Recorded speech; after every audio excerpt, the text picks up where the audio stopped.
So I'm going to talk a little bit about what is our view on the front lines at Lyft about the future of transportation. Today is actually an exciting day.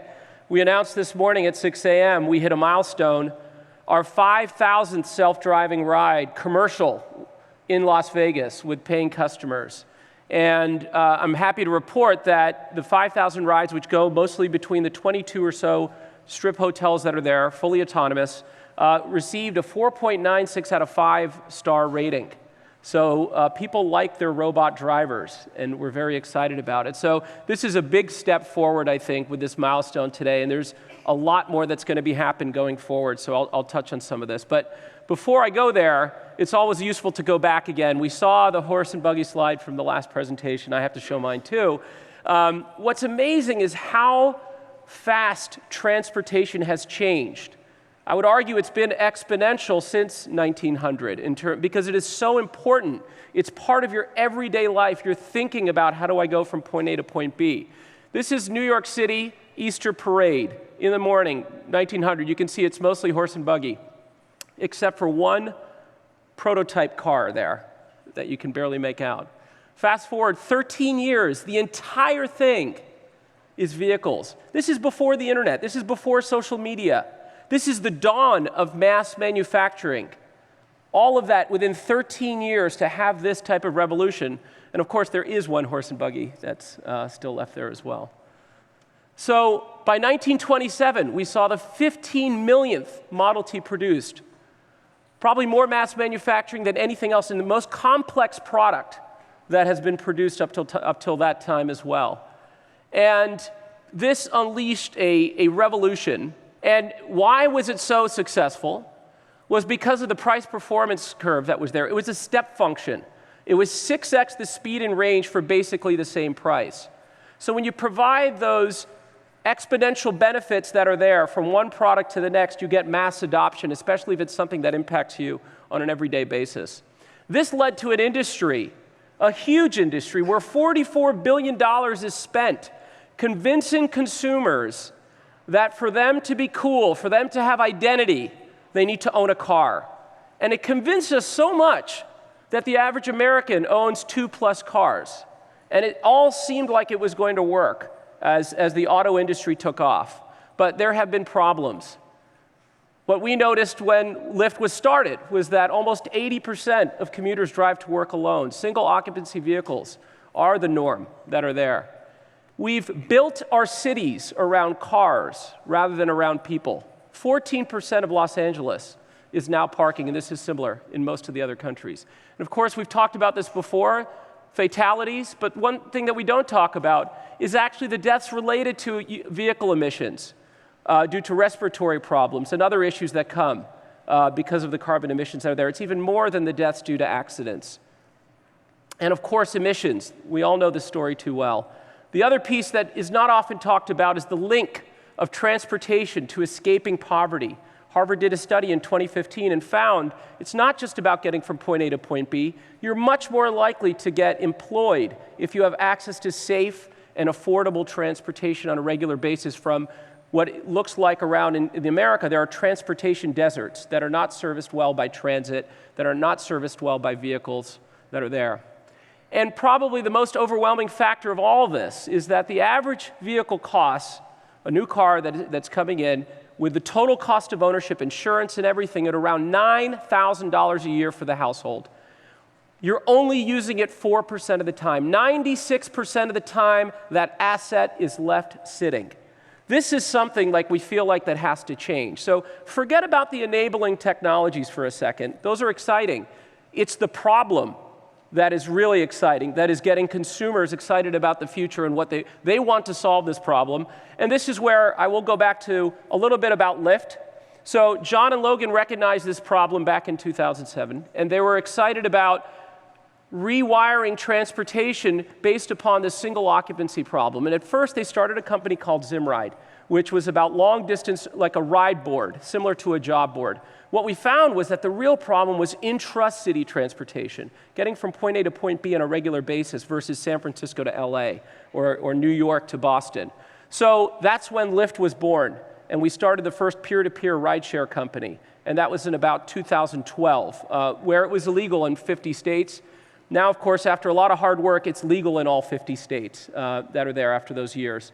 This was really inspired, and the reason why it was called Zimride to start out is because Logan, while other people were drinking beer in a fraternity while he was at the UCSB, he was on the Santa Barbara Transportation Board trying to solve the bus problem. So he went to Zimbabwe and found, wow, there's entrepreneurs that are filling up buses and doing their own routes. They're ignoring what the government routes are, and they're basically finding demand and getting supply and carpooling. Why couldn't this exist with the help of the internet, which is how Lyft was born, and bringing it up? What they stumbled upon, which usually you have an idea, but you realize you're onto something bigger. And the something bigger is the end of car ownership as we know it. We have predicted that it is already falling. Last year, 250,000 Lyft users ditched their car. And we're making a big push for people to say, why do you need a second car for sure, even if you live in a suburban area?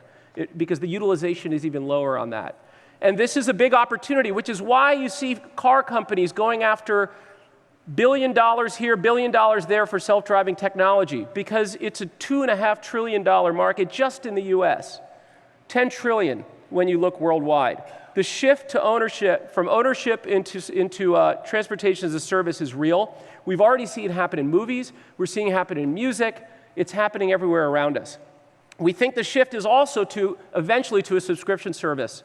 Around the country right now, we're testing different subscription models so that people can subscribe to what they have. We just recently acquired a company called Motivate, which is the largest bike-sharing company.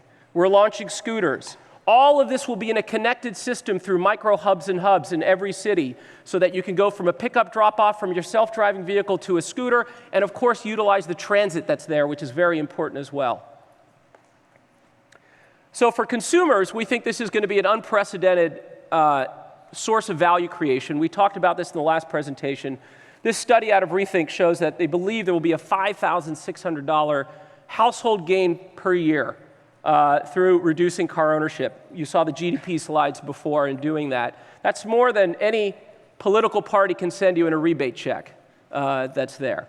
And in fact, what this is also saying is that the key to the future is on-demand electric self-driving fleets. Today, Uber and Lyft combined are 0.5% of vehicle miles traveled in the United States. 0.5%.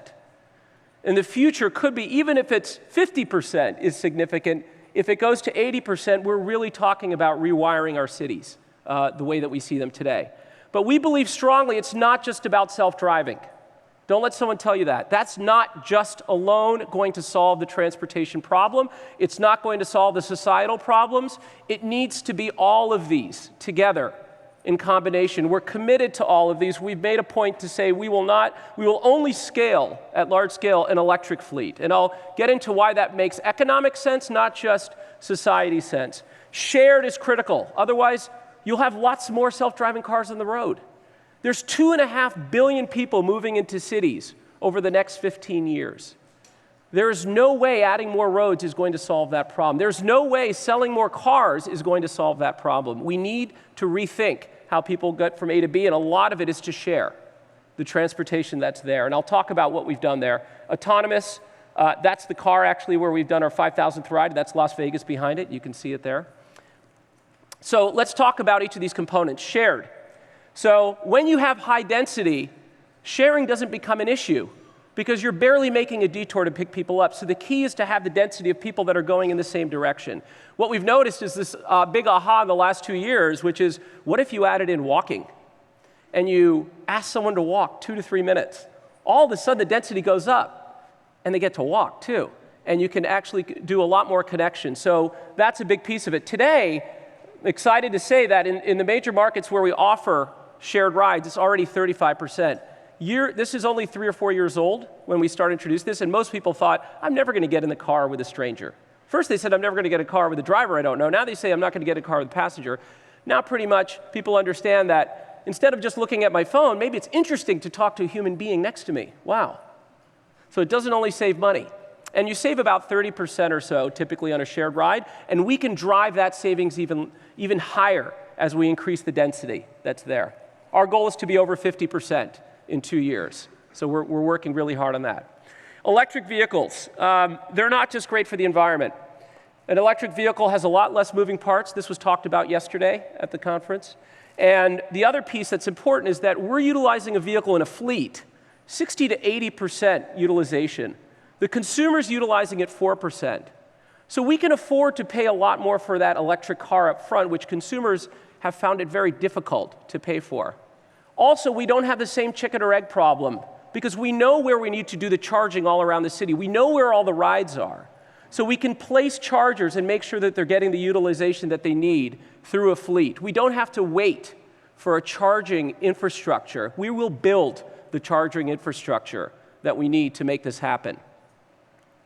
What's exciting from the consumer perspective is that autonomous hits upon every need that we have seen in ride sharing. These are the 4 important points in ride sharing that make it successful. This is what every consumer cares about, and every single one of them is enhanced with self-driving. Safer, 94% of accidents are caused by human error. Reliable, you know that that driver's not necessarily going to take a detour, get lost, stop to go to the bathroom. The robot's going to come. The ETAs are going to get more precise.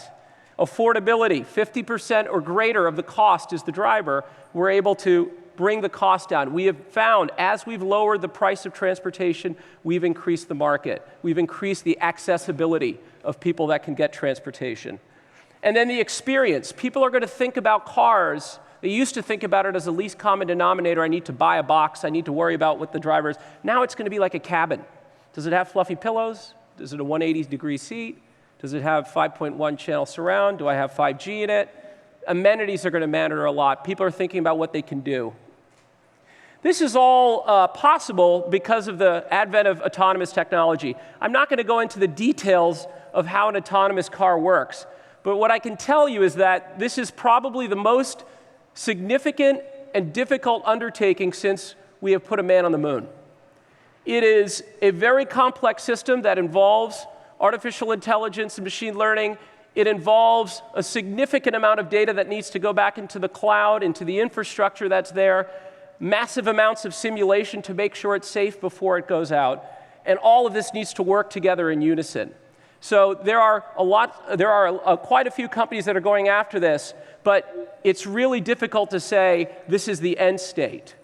In fact, what we believe is that it's going to be a very gradual state that's going to be there because these vehicles learn capabilities, but there are millions of scenarios that they could encounter. So over time, they'll be smarter and smarter, but it's not going to happen overnight. So we have to have some patience. It's not going to be that you wake up tomorrow and there are autonomous cars every day, everywhere. It's going to be city by city, block by block. They're going to be learning in doing that. So to put that point home a little bit, one of the aspects that we think about a lot in autonomous development is scenarios. The car is perceiving what it's around just like you do as a driver. The car has to predict what are all the agents there. The agents could be static agents like a stop sign, could be a dynamic agent like a person or a bicycle or a bird or a little fluffy animal moving across the street. And it has to predict what other drivers are doing. So we believe that in order for a vehicle to successfully navigate, it needs to understand every city. And every city is different. Driving in Jakarta is different than driving in Los Angeles. And so what we're doing is utilizing this fleet. We have over almost 1.5 million drivers now on Lyft in the United States and Canada. And we are enabling the vehicles with vision to be able to see all the scenarios around them. And we're cataloging those scenarios, putting a big histogram of frequency so that we would be able to validate if the autonomous vehicle is safe.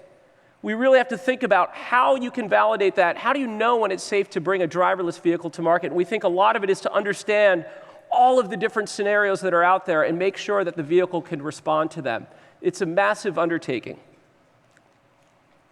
But the consumer matters too. And so we have been experimenting with consumers on what's going to make them feel comfortable. As you know, a lot of people are uncomfortable with this technology. It's new, it's scary. And so one of the things we found, we put an Android tablet, and we used some graphics here. This is using Unity. And we're rendering the objects that the car is seeing and what the car is doing. It answers two very important questions when you first step in. Is this car seeing what I'm seeing? is the car acting the way that I would act? And then it gives them a sense of comfort. Then they start looking for Spotify, Netflix, and air conditioning, and all that kind of stuff. So it's really making sure you bridge the machine with the human being to make them comfortable. But this isn't just about the AV technology. What we noticed is that this is about really fleet management at scale and physical infrastructure at scale. We've done our analysis and found that it is actually it is cheaper and better for everyone if the vehicles when not being used are parked. And if you park them too far out of the city, it is actually cost prohibitive, and it's not going to result in good wait time. So you need to find distributed parking in urban cores, not just big shopping malls in suburban areas that you can utilize. And you need to be able to charge them that are there. Cleaning, we think, could be one of the biggest expenses in operating an autonomous fleet. We don't even know the behavior of how people act when there is no human in the car. Do they tend to be a little more dirty? Maybe. And then, of course, servicing the car and maintenance. So there are all sorts of new infrastructures that are going to be mostly autonomous and robotic. You'll see them all over city structures. We'll be rewiring these parking lots and parking garages that are there for the use of fleets moving forward. So like I said, this is a gradual transition. You need to make sure when you call a Lyft that there's a 3-minute ETA. That's the magic number that we've found. 3 minutes is what a consumer wants and expects. And to do that, for the next decade, it's not going to be just from autonomous vehicles. In fact, we've done some analysis and found for the next decade, given the growth that we're only at 0.5% as an industry of vehicle miles traveled, and it could potentially go to 50% or greater, we're going to need a lot more drivers, even if autonomous grows at an aggressive rate in 10 years than we have today. So it's a fallacy to think that in the short run there are just no more drivers. And there will always be people that prefer it. And the use cases of ride sharing are going into areas like healthcare right now. We're doing a lot of non-emergency rides. We're doing rides for seniors with assistance that will require human involvement. We do not see that going away. So let's take a step back in this last section to talk about the future of self-driving and some ideas that we've been thinking about and share some visuals with you. Again, I think vehicles are not going to be about the least common denominator. You will be able to call up the sleep vehicle, the work vehicle, whatever it is that use case, it can be on the network. We can have the liquidity to get it. So it can be purpose called for versus having one car that does everything. And it's going to be really about that cabin.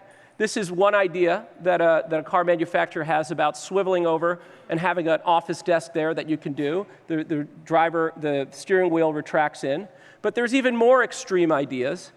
For example, why does an office need to be stationary? Why can't your office go to wherever the view is? And you can collaborate in that. And it can move autonomously, hunting for the best view that's there. It really redefines what WeWork and some other things are. And of course, we see cars that are going underground, cars that are flying. There's lots of potential new modes that are there.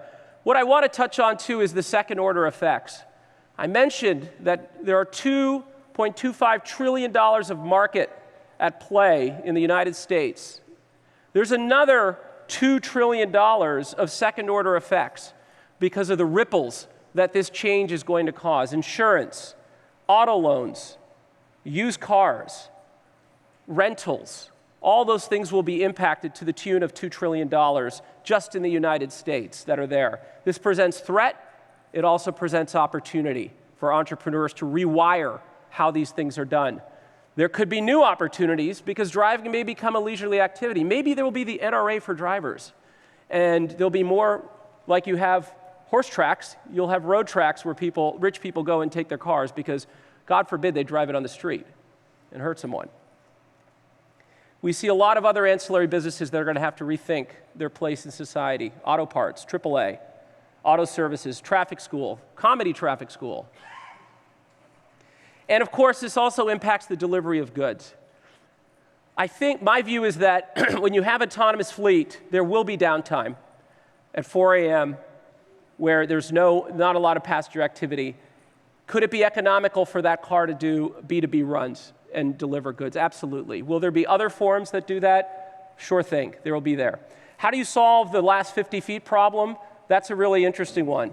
Here's one example from a startup. There's your last 50-foot problem. Rolls out of your self-driving vehicle, pulls up right to your door, and then gets back in his vehicle and it's off again. And of course, we think that there could be some significant changes here also in other areas like agriculture, significantly reducing the cost of production. This isn't the future, this is here and now. John Deere has sensors and intelligence in almost every vehicle that's coming off the production line now. There are other second-order effects that are not so pretty. You know, if 94% of accidents are human errored, what happens to all those organs that were being donated? What do we do about that? There's a good thing. Good news is that synthetic organs are also being worked on, and I'm sure Singularity will be talking about that as well. And then some more basic things. The fact that new driver's licenses are dropping already dramatically. If it is no longer the norm to have a driver's license, what is our form of identity? And thank you, biometrics. Hopefully that will help as well. Finally, I want to touch on what happens to cities. This is something we're really focused on. We've been working closely with it. We believe in a city that is going to be multimodal. We believe in a city that will have scooters, will have bikes, will have self-driving cars, will have abundance of transit and walking. Transit's not going away. Transit can move, a train can move about 50,000 passengers per hour. A road can move about 2,000. There's a significant difference there. We're never going to beat it. It is a part of what we need as well to get large groups of people from point A to point B. And we think we need to connect into it. We need to embrace it. We think we can help it with smart first mile, last mile solutions in doing that. So we'll see transit access increase, but we're also going to see revenue change and in the short run decline. So Los Angeles has said, I have over $100 million of revenue annually coming into Los Angeles from DMV fees, parking fees, traffic violations. That's all at risk in the self-driving future. Of course, gas tax is at risk as well. The city still needs that revenue. It goes to schools, it goes to police. We need to be able to rethink how we charge for transportation. And then infrastructure, you're going to see a lot more pickups and drop-offs. You'll see more organization around cities on this to deal with that. We believe that it has to be done in concert with the city. You can't be fighting the city. You need to work with the city and make it work for everyone that's there. And we may see things like self-driving fast lanes. That could come sooner rather than later, just as we're seeing HOV lanes that are taking over and variable toll lanes that are there. We're seeing the reclaim of parking space already happening. You'll see that in a bigger way.